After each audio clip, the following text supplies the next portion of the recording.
नंदपुर गांव में रहने वाली रमा एक छोटे से घर में अपनी बेटी चांदनी और पति सुरेश के साथ एक खुशहाल जिंदगी बिता रही थी। रमा स्वभाव की बहुत ही भली औरत थी। उसने जिंदगी में कभी किसी का बुरा नहीं किया था। एक रोज की बात है, उसका पति रमेश शाम के समय काम से लौट रहा था। तभी रास्ते में घात लगाए बैठे कुछ लुटेरे उसे लूटकर बहुत मारते हैं। अरे कोई बचाओ, मुझे छोड़ो, मुझे रहम करो, बचाओ। वो लुटेरे उसके सारे पैसे लूटकर उसे वहीं घायल छोड़ जाते हैं। तभी रास्ते से गुजर रहे कुछ गांव वाले सुरेश को इस हालत में देखकर उसे घर पहुंचा देते हैं। उसकी ऐसी हालत देखकर रमा और उसकी बेटी चांदनी बहुत दुखी हो जाते हैं और कुछ देर में डॉक्टर घर आकर सुरेश की जांच करते हैं। देखिए, इनके घाव बहुत ही गहरे हैं, ठीक होने में इन्हें समय लगेगा। तब तक इन्हें आराम की सख्त जरूरत है। ये कुछ दवाइयाँ लिख रहा हूँ, इन्हें देते रहिएगा। डॉक्टर सुरेश की मरहम पट्टी कर वहाँ से चला जाता है, लेकिन अब सुरेश की हालत खराब होने से घर में पैसे की तंगी हो जाती है, क्योंकि जो कुछ भी बचत थी वो सुरेश के इलाज और दवाइयों में खर्च हो रही थी। धीरे धीरे घर में राशन भी खत्म होने लगा था। एक रोज रमा खाना बना रही होती है तो चांदनी कहती है, माँ, आज कुछ अच्छा सा बना दो ना, बहुत दिनों से कुछ अच्छा नहीं खाया। वो आज तो खाना बन गया है, मैं कल कुछ अच्छा बना दूंगी। हाँ, कोई बात नहीं माँ, मैं समझती हूँ, मुझे ही जिद नहीं करनी चाहिए। आप हाथ तो धो लो, मैं खाना परोसती हूँ। इस हालात ने तो मेरी बेटी को भी समझदार बना दिया है।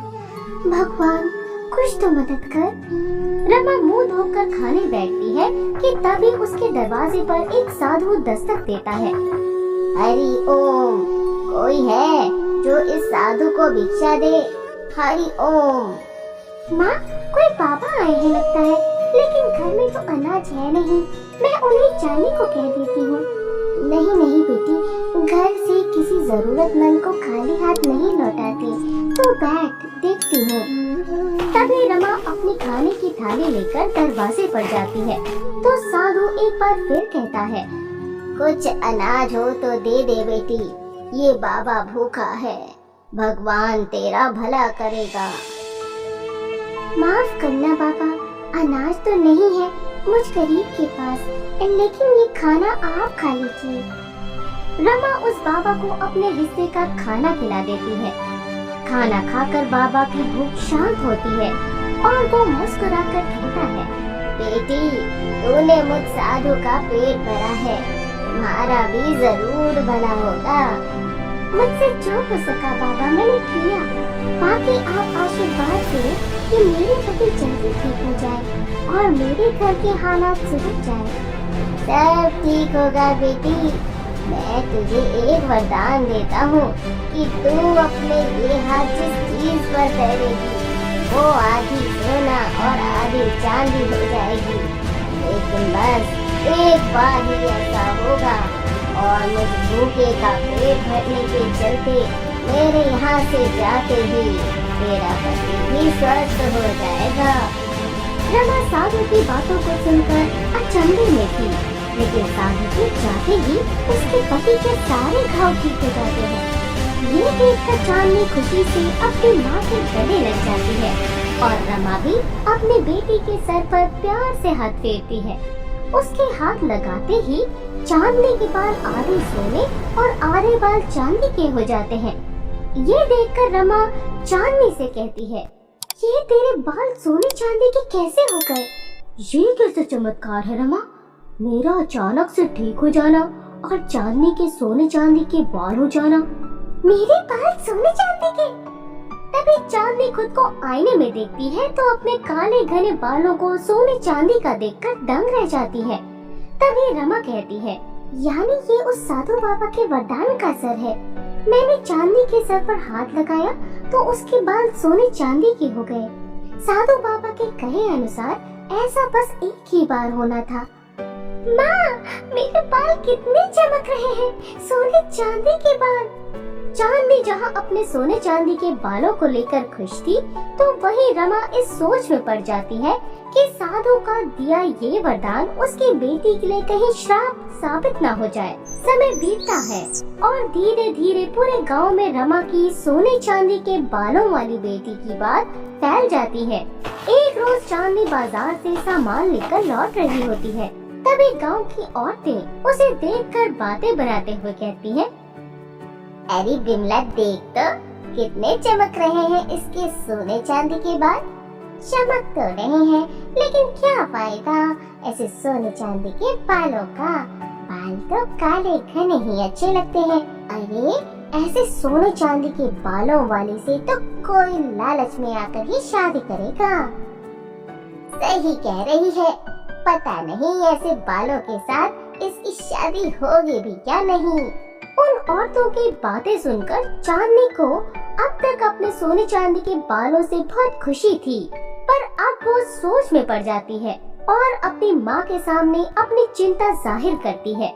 ये बात तो मैंने सोची ही नहीं कि तेरे ये बाल अब साधारण नहीं रहे। ऐसे में तेरी शादी का क्या होगा? हाँ रमा, वैसे भी अब चांदनी की शादी की उम्र हो चुकी है और परसों मेरा दोस्त एक लड़के का रिश्ता भी बता रहा था। हमें अब चांदनी के हाथ पीले कर देने चाहिए। चांदनी के माता पिता अब चांदनी के लिए रिश्ता देखना शुरू कर देते हैं। चांदनी के सोने चांदी के बालों को देखकर हर कोई रिश्ते को ना कर देता और जो हाँ करता वो लालच में करता, न कि चांदनी के गुण और स्वभाव को देखकर। ऐसे में चांदनी के माता पिता को उसके भविष्य की चिंता होने लगती है।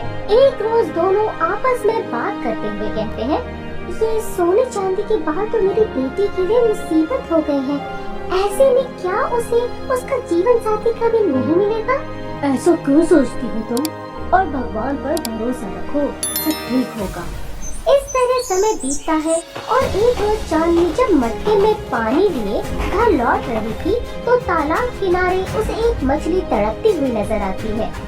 चांदनी उसे तड़पता हुआ नहीं देख पाती और उसकी मदद करने के लिए उसे उठाकर तालाब के पानी में छोड़ देती है। तभी उस रास्ते से एक राजकुमार अपने सैनिकों के साथ शिकार से लौट रहा होता है, तो उसकी नजर तालाब के पास खड़ी चांदनी पर जाती है और वो उसके सोने चांदी के बालों को देखकर हैरान रह जाता है और चांदनी से कहता है, सुनो, कौन हो तुम और ये तुम्हारे सोने चांदी के बाल क्या असली है? जी, मेरा नाम चांदनी है और हाँ, ये मेरे सोने चांदी के बाल असली है। वो तो मैं इस मछली की मदद करने के लिए रुक गई थी। हाँ, मैंने देखा कि किस तरह तुमने उस तड़पती हुई मछली की मदद की, उसे पानी में डालकर नया जीवन दिया। तुम बहुत ही दयालु हो। ये तुम्हारे सोने चांदी के बाल तो बहुत ही अद्भुत है। क्या तुम मेरी भी मदद कर सकती हो? मदद? कैसी मदद? मैं और मेरे सैनिक काफी थक गए हैं, तो क्या तुम हमें अपने घर ले जाकर कुछ खिला सकती हो? हाँ हाँ, क्यों नहीं, आप आइए, मेरा घर ये पास में ही है। चांदनी राजकुमार को अपने घर ले जाती है, जहाँ राजकुमार चांदनी के माता पिता से मिलकर उनसे चांदनी की तारीफ करते हुए चांदनी से विवाह करने का प्रस्ताव रखता है। रमा और सुरेश की बात सुनकर खुशी से फूले नहीं समाते और राजकुमार को हाँ कह देते हैं। इस तरह रमा की सोने चांदी के बालों वाली बेटी की शादी उस राजकुमार से हो जाती है, जिसके बाद चांदनी खुशी खुशी अपने राजकुमार के साथ रहने लगती है। तो दोस्तों, कैसी लगी आपको हमारी कहानी? अगर आपको ये कहानी पसंद आई हो तो लाइक, शेयर, सब्सक्राइब करना न भूलें और ऐसे ही कहानियाँ देखने के लिए बने रहे हमारे चैनल पर।